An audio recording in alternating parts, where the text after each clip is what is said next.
Hello, day 11. Welcome to the returning viewers and a warm welcome to any new subscribers that are clicking on to this video. My name is Tanya and I'm based on the east coast of Scotland.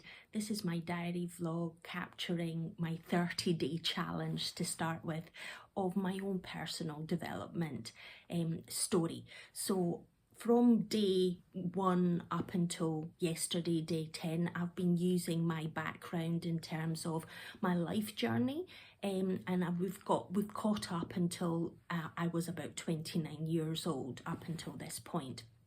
Now, today it's about starting that personal development journey, because at that age, when I qualified as an accountant, then I had all this free time and I was like, what am I going to do with myself? And life brought me the right person at the right time, who was very much into self development, and he knew of Jack Black, who was the founder of MindStore for life, and I've got some links below, and I put some links in yesterday for Jack's channel in day 10's video vlog as well. And I went along to a free 1-hour session that he was presenting in Glasgow, and I listened to what he was intending on doing during the 2-day MindStore for Life course, because it was an immersive course, and this is way back like 22 years ago, 23 years ago now. So and it was a free session, went along with his friend, and I was like 5 minutes in when he started talking on stage. I was like, where's the form? I want to sign up. I'm so in. I'm so up for this. It just, so many things sort of aligned for me, and I knew I was in the right place because I truly love Glasgow, the kind of people and the architecture and everything about that city is just absolutely spectacular.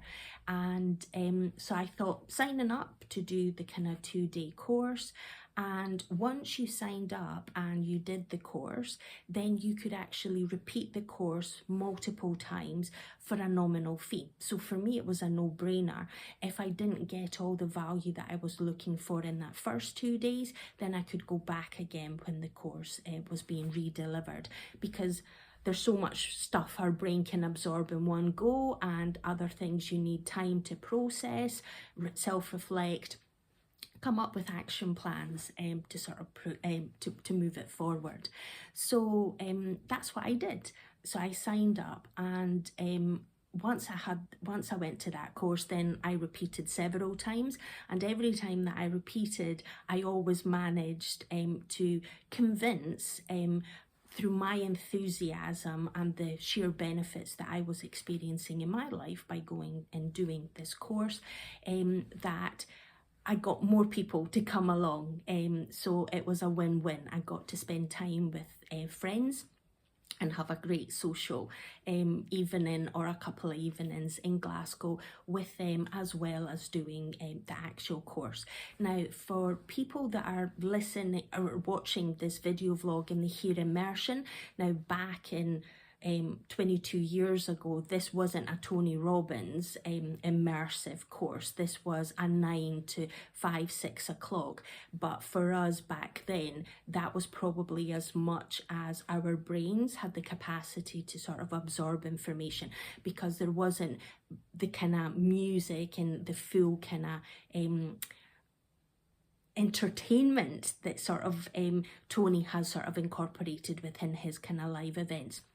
So a totally different vibe. It was more focusing on internal visualization, a lot of neuro-linguistic programming, NLP, and a lot of yogic kind of internal reflection, breathing, but very much visualization. There wasn't any hypnosis within that session, but it totally sort of like set me on the path of, this feels that I'm actually starting to control my life. I can actually create things, rather than feeling that things are happening and I'm sort of like reacting to them rather than being proactive. And even though through my training I knew about planning, about goal setting, and I had been doing that throughout my life, there was certain other elements that were missing from my kind of toolbox at that stage. So absolutely the right course for me at the right time. However, the kind of key lesson from experiencing that initial course was that mindset is absolutely critical for you to be able to have a fulfilling, enjoyable life. And if your mindset is focusing on all the kind of negativity, on all the kind of struggles that you meet in the language that you're actually using, so his kind of focus was about shifting your language patterns to be more of a positive nature. And a prime example is if someone asks you, how are you doing today?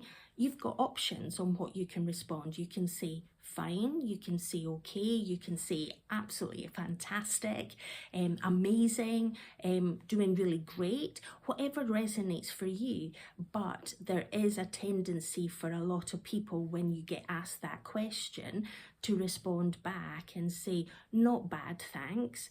And you're putting a negative kind of, so if you're like your brain is sort of focusing on the negative rather than focusing on, oh, it's okay. Okay is more of a neutral word, so it'd be better for you to say okay rather than not bad, thanks. And that is a phrase that in Scotland gets used a lot of the time. Or another way to sort of rephrase if you're not feeling really good, that you could actually say could be better, because then it's sort of like it's focusing on the better, but you're also acknowledging the fact that you are not in that kind of better state. You're seeking or wanting to achieve that kind of better feelings, emotions, thoughts, and life circumstances. So the mindset was absolutely crucial. But the second part was that you need to take daily action. If you are not able to fit into your daily routine practices that are going to keep you focused and motivated to see the progress that you're actually making, then at least do it weekly. But I had that tendency of going to these courses, getting fully immersed, coming back, and for 3 weeks, 4 weeks, maybe even a few months, I was still buzzing with the energy that I was getting from having done the material, having met new people, having experienced growth in myself. And then I would start flatlining or going backwards. But at that point, it felt like, oh, my mood is starting to drop. And I thought that I needed to then go back and get another kind of surge of the energy. I wasn't necessarily, when things were starting to get a wee bit shaky, I'd probably be like, oh, let's get me booked onto another course. And I ended up doing all the courses that Jack was promoting at the time over a number of years. I did the Island. I also did the Resonance Principle that I mentioned yesterday, which was a joint venture between Jack Black and Phil Holmes. And then I also did Whisper with Giants several years ago, just a few years ago, maybe about 7 or 8 years ago. And I know Jack still does courses, but I've not felt inclined or drawn to do any of his newer material at this moment in time. But that sort of like started shaping my kind of sort of mindset, set me off on like reading lots of books and immersing myself in other material. And I ended up then starting to explore spirituality a bit more, some kind of yogic practices at that time. But I'll explore that in another kind of video vlog. But what I thought I'll sort of leave you with is if you're actually in a place in your life where you feel that you are procrastinating, you know you need to take action, but you're finding it tough to do so, then the way to sort of like Mel Robbins, that some of you may be familiar, she's got a lot of content on YouTube, and she's got this kind of 5-second way of being able to sort of snap you out and get you to take action, get your state sort of changed. And it's simply doing a countdown from 5 to 1. So 5, 4, 3, 2, 1, get up and go, rather than it being staying in sort of like either overthinking. Analysis paralysis is another kind of phrase that's sort of getting used fairly regularly at the moment. Now, the reason why you are procrastinating is twofold. It's either because you're stressed and overwhelmed by the sheer volume of stuff that's going on in your life, or the choices that you have to make. There is just so much information overload at times. And the second reason is that you don't have a strong enough reason, a strong enough why as to why you want to take action or change things. You need to sort of like do that kind of self-reflection. So if you're in that stressed situation where it's just too much, do the exercise that I mentioned a few blogs ago, which is triggering your optic nerve, just placing your palms over your open eyes and then taking a few deep breaths. And what that does is it creates that sense of safety in your body. And having that safety in your body, then you're able to go out of survival, because you're triggering your parasympathetic and sympathetic nervous systems. You're able to feel safe and secure in your body to then be able to assess what are your options, what are your choices are. Do the self-reflection, do the challenging. Is that feeling, thought really true? Is it mine? What is its purpose? Why is it coming up? And if you are in, like, if you're not in that overwhelmed, stressed out situation, but your why, you're saying you want to do something, but you always seem to like start making progress a couple of days and then you give up. It's about exploring, well, why do you want to do it? Not just doing it like, why do I want to do it, and give yourself an answer. It's about drilling down. Now, within RTC, so Rapid Transformational Coaching, we've got a tool which is the 5 whys, and you keep delving further down. Now, Tony Robbins and Dean Graziosi, as part of their original knowledge blueprint, business blueprint, KBB course, they were sort of referring to the 7 whys. So you can do as many whys as you need to go. I personally find 5 is probably deep enough, but it depends on how much resistance you've got or how ingrained a belief may be that you need to maybe go down to 7. But just keep drilling down. So self-reflection is actually key. But if you're like not stressed out, you've got a strong enough why, but you're still not taking action, the Mel Robbins 5, 4, 3, 2, 1 will just like snap you out of it. And it's like, well, stop doing what I'm doing or thinking what I'm thinking and just change where I am. Go and do something different. Move your body. Just move around your house.